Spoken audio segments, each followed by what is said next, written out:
جی سر، آواز آ رہی ہے آپ کو؟ جی جی ابھی بالکل ٹھیک ہے مدر. اچھا جی. اچھا مجھے سب سے پہلے تو آج یہ بتائیں آپ، اگر مجھے آپ مختصر یہ بتائیں کہ کبھی یہ سوال آپ سے کیا نہیں ہے، نواز لیگ کو آپ پسند کر رہے ہیں، نواز شریف کو آپ کو بہت زیادہ پسند کرتے ہیں، یہ رشتہ کب سے آپ کا نواز صاحب کے ساتھ ہے؟ کب سے پسند کرتے ہیں؟ کب پہلی دفعہ ملاقات ہوئی؟ اگر ملاقات ہوئی تو کب ہوئی، کہاں ہوئی؟ اس کے بارے میں کچھ بتائیں گے؟ یہ تو آج تک ہم نے آپس میں ایک دوسرے سے پوچھا ہی نہیں ہے. بہت شکریہ سندیلا صاحب. ملاقات کی بات تو آپ یہ کہہ لیں کہ یہ بہت بعد کی بات ہے، اور میاں صاحب اگر مجھے بائی فیس جانتے ہو تو یہ میری خوش نصیبی ہوگی. اور جو پارٹی ورک ہے جو ابھی کیا وہ ایک مصیبت میں آئی ہوئی پارٹی تھی، اور ایک ایسا پورا پاکستان مصیبت میں آ چکا ہوا تھا، تو پھر ہم نے دیکھا کہ سب طرف سے وہ لوگ جن کو اللہ پاک نے اس چیز کی استعداد دی ہے کہ وہ بات کر سکیں، تو ہم نے بھی بات کرنا شروع کر دی. ملاقات کیسے ہوئی یا میں نے لیڈر میاں نواز شریف کو کیسے منتخب کیا، یہ میں اس کا جواب دے سکتا ہوں. دیکھیں میری 71 کی پیدائش ہے، اور جب میرے سامنے 1984 کا ایک الیکشن جو آپ کہہ لیں کہ بلدیاتی الیکشن تھا وہ ہوا، اس کے بعد 1985 کے اندر جو دوسرا الیکشن ہوا جو غیر جماعتی الیکشن تھا، جس میں محمد خان جنیجو صاحب کو وزیر اعظم منتخب کیا گیا، اور میاں محمد نواز شریف کو پنجاب سے وزیر اعلیٰ منتخب کیا گیا.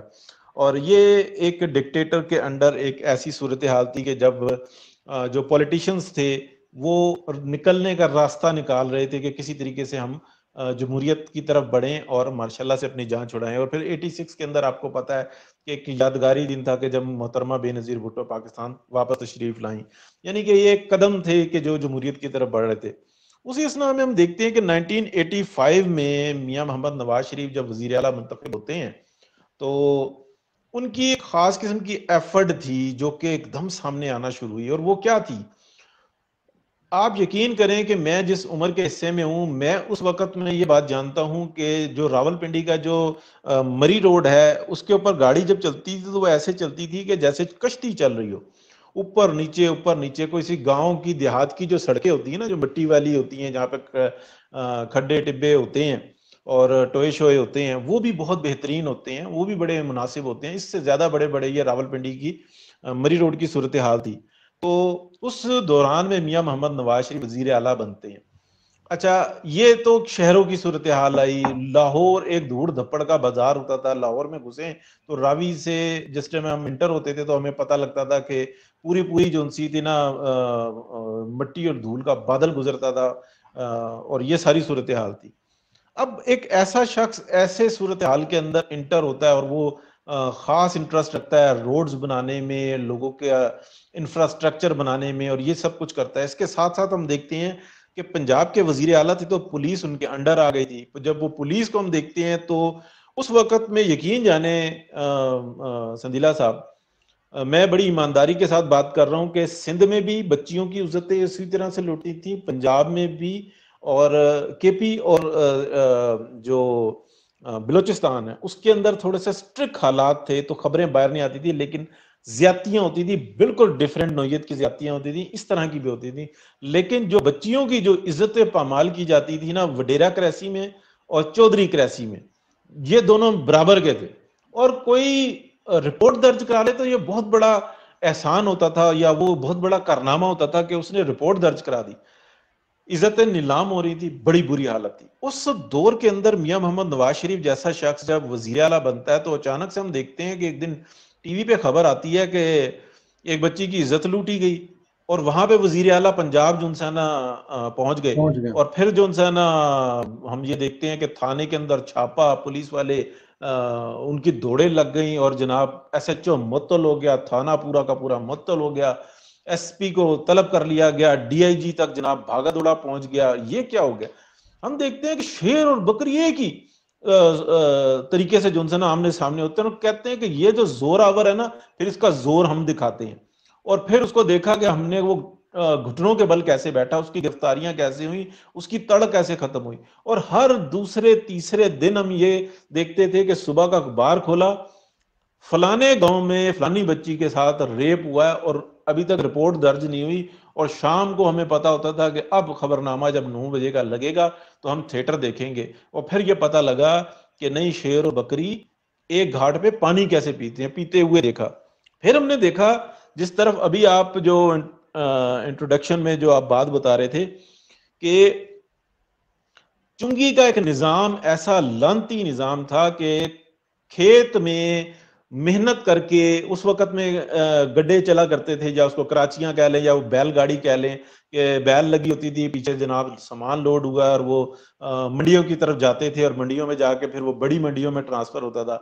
تو چنگی کا نظام ایسا ہوتا تھا کہ سینکڑوں کے حساب سے جن سی تھی نا وہ گڈے جن سے ہوتے تھے نا لگے ہوئے ہوتے تھے بیل گاڑیاں، اور ان کی چنگی کٹی تھی، پھر وہ آگے جاتے تھے۔ پتہ یہ لگتا تھا کہ وہ رات کے 2 بجے لائن میں لگی ہوئی ہے تو اگلے دن 2 بجے جناب اس کی پرچی کٹی تو پھر وہ کیا جائے گی، سبزی سڑ گئی، لوگوں کی ایسی تیسی پھیر کے رکھ دیتے تھے۔ اس چنگی کو نظام کو میاں محمد نواز شریف تھے، وہ یہ کہتے تھے کیا ہے کہ یہ کسان کی محنت 6 مہینے کی 4 مہینے کی ہوئی ہوئی تم جناب منڈی تک نہیں جانے دے رہے، ہم گورے سے آزادی حاصل کر چکے ہیں۔ چنگی کا نظام ختم کیا میاں محمد نواز شریف نے۔ اور پھر ہم نے دیکھا وہ کتنے بدماش غنڈے ہوتے تھے، وہ جو چنگی والے بدماش غنڈے ہوتے تھے، وہ ایسا ہی ہے، لوگوں کی عزتیں پامال کر دیتے تھے، سمجھ میں نہیں آتا، ساری زندگی کی ان کی کمائی کو اجاڑ کے رکھ دیتے تھے، کتنا قرض اس کے سر پہ ہے، پھر پیچھے اس کے سارے معاملات سب کچھ جو نا بیڑا گرک کر دیتے تھے، اور وہ فرعون بنے ہوئے تھے کہ شاید زمین پہ خدا ہم ہی ہیں، اور شاید ہم آگے جا کے بھی نعوذ باللہ، بڑے سخت لفظ بول رہا ہوں، وہ سمجھتے تھے کہ شاید خدا ہی ہمارے ہاتھ میں ہے کہ جس کو چاہیں ہم زندگی دیں اور جس کی چاہیں رول کے رکھ دیں۔ یہ صورتحال تھی۔ وہ وہاں سے چنگی کا نظام ختم ہوا تو ہم دیکھتے ہیں کہ اچانک ہی جو 8 روپے 10 روپے کلو جو سامان تھا نا وہ ایک دم 3 روپے پہ آ گیا، یعنی کہ بگ اماؤنٹ ہوتی تھی 10 روپے اس ٹائم میں، وہ بالکل بگ مارکیٹ اماؤنٹ میں ہوتی تھی۔ سامان زیادہ آنا بلا رکاوٹ آنا شروع ہوا، وہاں پہ ان کی چنگی ختم ہوئی، روک ٹوک ختم ہوئی، جو 2 دن کھڑے کرتے تھے وہاں پہ وہ سارے ختم، تو ڈیفینیٹ وہ جب اس کی کوانٹٹی زیادہ ہوگی تو وہ سستا ہوگا۔ اچھا، پھر ہم دیکھتے ہیں سندیلا صاحب کے گرمی کا موسم آتا ہے اور جس ٹائم میں فصلیں لگنے کا ٹائم آتا ہے تو میاں محمد نواز شریف جیسا شخص جو ہوتا ہے نا اس بات کو ٹارگٹ کرتا ہے اور وہ یہ کہتا ہے کہ میں جناب بھل صفائی کرنے لگا ہوں۔ اب ہم کہتے ہیں یار یہ بھل صفائی کیا ہے؟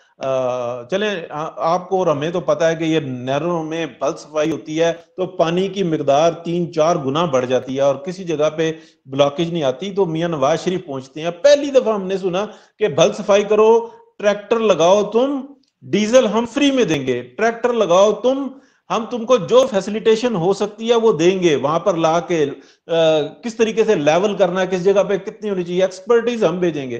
اور لوگ لگے اور پھر جناب ہم نے دیکھا کہ ایک زرعی اجناس کا ایک زبردست قسم کی نا پازیٹیوٹی ہم دیکھتے ہیں کہ مارکیٹ میں آئی۔ اب جب میرے جیسا یہ شخص دیکھ رہا تھا، پھر اگلے مرحلے میں آ جاتے ہیں، 90s آ گیا تھا، اسی دور کے اندر جو ہے نا یہ صورتحال بن رہی تھی، تو 88 آ گیا تھا اس دوران، یعنی کہ 85 سے اور 88 تک کا یہ میں آپ کو دور بتا رہا ہوں۔ جتنے صوبائی کام تھے اس میں ایک انقلاب دیکھا، تو ہر شخص کے منہ پہ ہمارے سمیت کہ میاں نواز شریف یہ کون شخص ہے، یہ میاں نواز کون شخص ہے، یہ کیسا احساس کرتا ہے کہ جو میری اور آپ کی ضرورت ہے اس کو پورا کرتا ہے اور ہماری حق کی بات کر رہا ہوتا ہے، وہ جو الفاظ ہمارے منہ میں ہوتے ہیں وہ بول رہا ہوتا ہے۔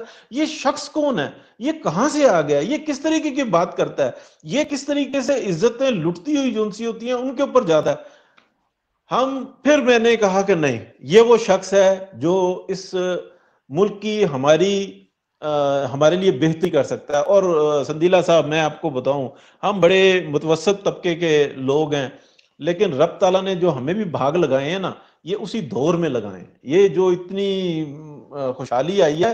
اور بلیو کریں کہ میں راولپنڈی میں بنی کے علاقے کا رہنے والا ہوں، ہمارے جو علاقے میں جو گاڑیاں کھڑی ہوئی ہوتی تھی نا 1985 میں، وہ 4-5 ہوتی تھی اس گلی کے اندر، جو وہاں پہ ٹریفک تھی اس کا فلو بہت ہی معمولی سا تھا، وہ مورس اور فوکسی گاڑیاں ہوتی تھیں، اور وہ کیا کہتے ہیں پرانے ماڈل کی جو اس وقت کے لحاظ سے بھی پرانے ماڈل کی ہوتی تھی، نئے ماڈل کی گاڑیوں کا ٹرینڈ نہیں تھا، وہ ہوتی تھی، یا ٹیکسیاں چلا کرتی تھی مورس، اور اس ٹائپ کی صورتحال تھی۔ آج وہاں پہ آپ گاڑی کھڑے کی جگہ نہیں دیکھیں گے، یہ تمام ایک دم سے چینج ہونسی تھی نا، میں نے اسی دور میں دیکھی تھی اور یہ تمام چیزیں آئیں۔ پھر اب آگے آ جاتے ہیں تھوڑا سا 90s میں۔ جب میاں محمد نواز شریف کو ہم نے دیکھا کہ 88 میں میاں بے نظیر بھٹو کی حکومت آ جاتی ہے اور پھر وہ 90s میں پھر میاں محمد نواز شریف جو ان وزیر اعظم بنتے ہیں، جب وہ بنتے ہیں تو اب ہم یہ دیکھتے ہیں کہ ایک نعرہ لگتا ہے کہ دب کے واہ رج کے کھا، اور جب وہ غلام حیدر وہیں صاحب وزیر اعلیٰ ہوتے ہیں اور پھر جو یہ صورتحال اجناس کی اور زیادہ بہتر ہوتی ہیں، پھر ہم دیکھتے ہیں کہ 90s میں اچانک سے ایک میٹنگ ہوتی ہے اور اس میں اعلان کیا جاتا ہے کہ جس شخص کا ٹیلی فون کی درخواست آئی ہوئی ہے نا 5 سال سے پہلے کی، اس کو فوری طور پر فون دے دیا جائے۔ 5 سال سے پہلے کی، جس کی 7 8 10 سال پہلے کی درخواست آئی ہوئی ہے، اس کو فوری دے دیا جائے۔ پھر ہم 3 مہینے کے بعد دیکھتے ہیں کہ اچانک یہ جس کی 1 سال پہلے سے درخواست آئی ہوئی ہے نا اس کو دے دیا جائے، اور 6 مہینے کے بعد ہم دیکھتے ہیں کہ اخبار میں اشتہار آتا ہے ٹیلی فون لگوا لو۔ اور 90 سے پہلے ہوتا تھا محلے کے اندر وہ ٹیلی فون والا ہوتا تھا جس کے گھر ٹیلی فون لگا ہوا ہوتا تھا۔ یہ آج کی نسل کو پتہ ہی نہیں ہے۔ یہ تمام جتنے ڈیجیٹل انقلاب ہے نا اس کا موجد کون ہے اس پاکستان کے اندر؟ یہ خوشحالی کا رخ کس نے دکھایا؟ یہ منہ کس نے دکھایا ہے؟ یہ جو باتیں کرتے ہیں نا بڑے بڑے، جو اسپیشلی جو یوتیا جن کو انجیکشن لگا ہوا ہے، دیکھیں دین اسلام کی بھی 2 ٹانگیں ہیں، ایک تاریخ اور دوسری سائنس۔ جب تک ہم تاریخ نہیں پڑھیں گے، آج آپ نے تاریخی سوال کر لیا، میرے سے پوچھا نا کہ میں نے لیڈر کیسے منتخب کر لیا، میں نے میاں نواز شریف کو پسند کیسے کیا، تو ایسے پسند کیا۔ پھر میں نے یہ دیکھا کہ جو لوگ آپ کے جیسے میرے جیسے گھر واپس جا رہے ہوتے تھے، پاکستان واپس جا رہے ہوتے تھے، جاتے ہوئے کوئی جوسر مشین لے جاتے تھے، کوئی استریاں لے گئے، کچھ اس کی جو تلاشی ہوتی تھی کسٹم کے اوپر، تو وہ دور تھا نواز شریف کا کہ انہوں نے کہا تھا کہ یہ کچھ چور نہیں آ رہے ہیں، یہ اپنے گھروں میں واپس آ رہے ہیں، یہ زر مبادلہ بھیجنے والے لوگ ہیں۔ گرین چینل اوپن کیا، یہ عزت دار زندگی ہمیں پتہ ہوتی تھی کہ یار یہ کیا چیز ہے جو میاں محمد نواز شریف نے دی۔ اس طریقے سے بے شمار کام ہے۔ تو ڈیفینیٹلی آج اگر پرویز سدیلہ، ارشد پرویز یا دیگر جو لوگ ہیں انہوں نے اپنے جانوں کو رسک پہ لے آئے ہیں کہ نہیں یار ہم نے اپنے قائد کے ساتھ کھڑا ہونا ہے، ان کے ویژن کو پہچاننا ہے، ہم نے اپنی آنے والی نسلوں کو اور بہتر کرنا ہے، ان کو آزاد کرانا ہے، ان کو سوچ سے باہر نکالنا ہے کہ بھائی ہم نے جمہوریت کے راستے پر چلنا ہے اور ہم نے دین اسلام کی سچی روح کو سمجھ کے اور اس کو فالو کرنا ہے، تو ہم اس کے لیے جدوجہد میں لگے ہوئے ہیں۔ تو یہ صورتحال تھی۔ تو میں نے آپ کے سوال کا جواب بڑا لمبا کر دیا، بڑی معذرت کے ساتھ۔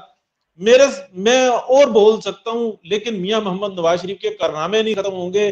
کس طرح سے انہوں نے میں جاتے جاتے یہ ضرور بات کروں گا کہ انہوں نے خواب کس طرح سے دکھایا کہ تم آزاد ہو، وقت کا غلام ملازم ہے۔ پیلی ٹیکسی کس نے دی؟ وہ سلائی مشینیں کس نے دی؟ وہ چھوٹے قرضے کس نے دیے؟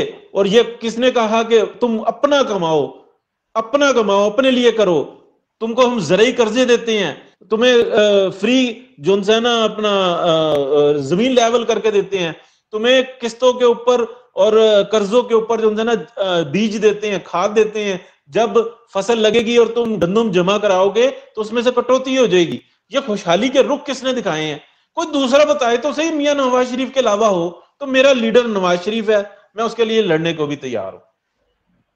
بالکل ٹھیک ہے، بالکل ٹھیک ہے جی۔ ہمارے سننے والے عابد سلیم سندھیلا صاحب سن رہے ہیں، وہ کہہ رہے ہیں جی بالکل اسی طرح، اس میں کوئی شک ہی نہیں ہے کہ نواز شریف کے آنے کے بعد یہ جو انقلاب آئے تھے، نئی نسل کو نہیں پتا لیکن ہمیں اس بات کا پتہ ہے۔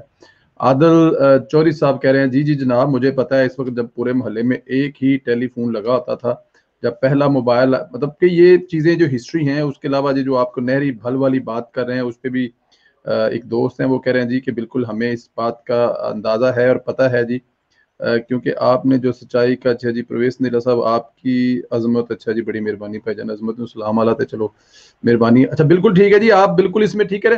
اچھا یہ بتائیں مجھے